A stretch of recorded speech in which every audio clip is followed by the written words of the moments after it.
Bien, c'est parti, dernière vidéo de la semaine. Alors, c'est un chapitre quand même super important, hein. C'est vraiment un chapitre que vous allez, comme les fonctions en début d'année, que vous allez devoir connaître jusqu'en réto. Donc, c'est pour ça que j'estimais important d'essayer de le faire, même si vous reverrez ça en grande partie l'année prochaine, vu les circonstances. Bon, bref. Page 285. Donc d'abord, vous devez compléter ici. Alors, plusieurs petites remarques. On remarque que dans l'exercice F, ça se suit au-dessus et je vois qu'en bas, chaque fois, on augmente de 3. Donc ça va être une droite qui augmente. Si je prends celle-ci, en dessous, elle descend à chaque fois de 2. Tiens, je viens de dire qu'elle augmente de 3 et qu'elle descend de 2. Ça se voyait dans l'énoncé. Je ne sais pas si vous voyez le 3 dans l'énoncé. Il est devant x. Et le moins 2 dans l'énoncé, il est aussi devant le x. Donc le fait que ça monte ou que ça descend, il est devant x. Tiens, et qu'est-ce qu'on voit aussi quand je passe du x au h? Ici, je fais fois moins 2. Pourquoi? Parce qu'on a une situation de proportionnalité, vu que c'est bien une fonction qu'on appelle maintenant linéaire.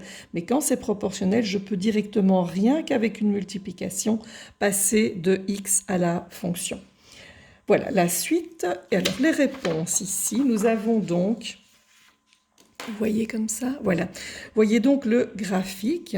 On a dit que la droite qui représente la fonction f, elle augmentait de 3, on vient de dire dans le tableau. Mais regardez, quand je suis à un point pour passer au point suivant, je suis montée de 3. Pour passer d'un point au point suivant, on voit que je suis montée de 3 en ordonnée. Le h, on vient de dire qu'elle descendait de 2. Mais regardez, pour aller d'un point au point suivant, je descends de 2. J'ai donc une droite qui descend, qui est décroissante. On dira, et la droite F, elle est croissante, elle monte au fur et à mesure. Petit rappel, les flèches, c'est toujours du côté de la croissance de l'axe aussi, donc il n'y a qu'une flèche à droite et qu'une flèche en haut. Alors, exercice 9, même chose, je vous avais précisé qu'on pouvait faire uniquement des tableaux de 2 points, qu'il n'est pas nécessaire de faire des si longs tableaux. Et on choisit ce qu'on veut. Vous voyez, j'ai fait 0 et 2, puis là j'ai fait 0 et 1, là j'ai fait 0 et 4. Tiens, pourquoi j'avais mis le 4 ici? Mais parce que dans le i, je devais diviser par 4. Alors comme ça, je ne me retrouvais pas avec des 0,25. 4, ça se divise par 4, c'est plus facile. Alors, on fait les calculs et on observe que, juste une petite exception dans le h, il était marqué que h de x est égal à 2. Donc, vous voyez que c'est toujours 2, quel que soit le x. Il n'y a pas de calcul à faire, en fait. Donc, c'est uniquement 2, 2, 2, comme quand on avait 35 euros, 35 euros, 35 euros. Alors, si vous avez des droites qui sont bizarroïdes, quand vous avez des droites qui sont en zigzag ou qui ne sont pas droites, vous devez absolument vérifier soit les abscisses et ordonnées que vous ne vous embrouillez pas, soit deuxième chose, vos calculs, tout simplement des erreurs de calcul. Une autre petite chose avec les droites aussi, n'oubliez pas de prolonger, ne vous arrêtez pas à un point, vu que sinon c'est un segment, donc pour montrer que c'est une droite, on dépasse les points, on prolonge. Alors, petit rappel aussi, pour éviter les erreurs de calcul quand on est dans des exercices comme ça. Je vais prendre la première. Quand vous avez 3x plus 1, je rappelle qu'on peut calculer de deux manières. Soit vous faites calque, ici, à côté de calque, vous avez y égale, et je vais écrire 3x plus 1. 3, le x il est ici à côté du égal, x plus 1. Et vous pouvez demander de calculer avec moins 2. Moins 2, ça me donne moins 5. Puis de calculer avec moins 1, ça me donne moins 2. Et donc vous pouvez chaque fois calculer pour chacun, comme ça vous évitez les bêtes erreurs de calcul. Autre technique, vous pouvez également utiliser la table. Donc, je cherche toujours un peu, moi. Donc, dans le menu, vous allez sur les tableaux, troisième. Donc, le troisième. Et puis, vous avez fx égale. Vous voyez, donc vraiment fx égale. Et là, vous devez juste taper 3x plus 1. Enter.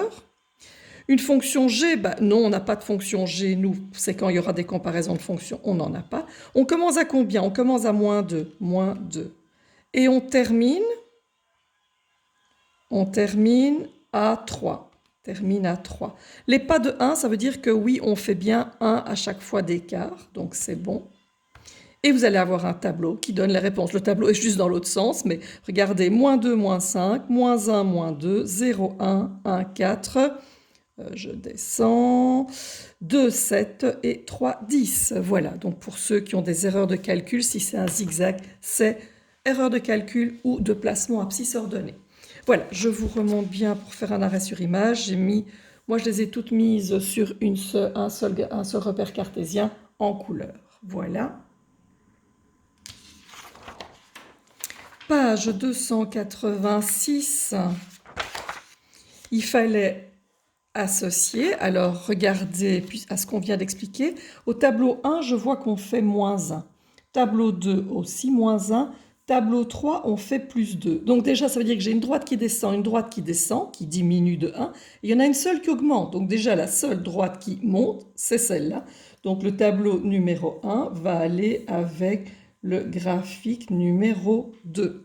Et je disais que le nombre qui augmentait, on le trouvait devant x. La seule fonction où on a un 2 et non pas un négatif, c'est la fonction numéro 2. Deuxième petite remarque, je vois, donc je suis avec ce tableau, attendez, c'est le tableau numéro 3 ici, hein. Tableau numéro 3 avec la fonction 2, avec le graphique 2, oui. Alors, petite remarque aussi, c'est ce point ici. Vous voyez, en dessous du 0, on a 1. En dessous du 0, on a 4. Et ici, en dessous du 0, on a 1. Je vais y revenir tout de suite. Alors, il y avait une différence justement entre le tableau 1 et le tableau 2. Ils avaient tous les deux une descente, donc c'est soit celui-ci, soit celui-là. Mais regardez que le nombre ici tout seul, c'est 4. Et là, le nombre tout seul, c'est 1. Eh bien, le nombre tout seul, c'est 4. Et le nombre tout seul, c'est 1. Pourquoi? Parce que le x est devenu 0. Et donc le nombre seul est en dessous du 0. Donc quand je prends le tableau 1, qui est avec le 1, je vais prendre la fonction numéro 3. Et ce point se trouve où? Par rapport, donc est-ce que c'est cette droite-là qui descend ou celle-là? Eh bien, on peut repérer, regardez qu'ici, il passe au-dessus du 0 à 1. Donc, ça n'est pas celui-là pour la fonction 1. Ici, il passe à 4. Donc, ici, la fonction numéro 1, c'est graphique 1 et le graphique 3 ici. Et bien sûr que si vous avez fait en prenant des points, c'est bien sûr exact, hein. Je vous annonce juste en fait la suite du chapitre. Page 287, mais voilà, je laisse en arrêt sur image. Vous voyez les tableaux qu'il fallait compléter. 2 fonctions linéaires puisque ça passe par le 0, situation de proportionnalité parce qu'ici on fait fois 1500 et là on fait fois 2000. Donc la bonne expression analytique c'est fois 1500 pour la verte, fois 2000 pour la bleue. Ces deux fonctions sont linéaires. On voit que la surface augmente au fur et à mesure que quand le temps augmente, la surface tondue augmente aussi. On appelle ça des fonctions croissantes. Elles grandissent. Quand ça augmente, ça augmente. Page suivante. La surface tondue par le deuxième tracteur augmente plus rapidement que celle du premier tracteur, car la surface est plus grande. Ce nombre qui correspond à la surface tondue à chaque heure est appelé la pente de la fonction. 2000 est donc la pente pour le deuxième tracteur et 1500 est la pente pour la fonction numéro 1. Voilà, en exercice, vous allez faire le 3A et B de cette page-ci. À la page suivante, le tableau de l'exercice 5. Le petit tableau, c'est en haut. Le A et le B, page 290, et le tableau, page 290 également. Voilà, bon week-end à tout le monde. On termine les génialies, donc j'aimerais bien que vraiment on se focalise là-dessus. Donc le devoir, il n'y a pas énormément pour tout le week-end. Mais par contre, surtout, essayez vraiment de bien comprendre et de bien corriger et de refaire évidemment ce qui a été faux de ce que j'ai vu. Voilà, bon week-end tout le monde.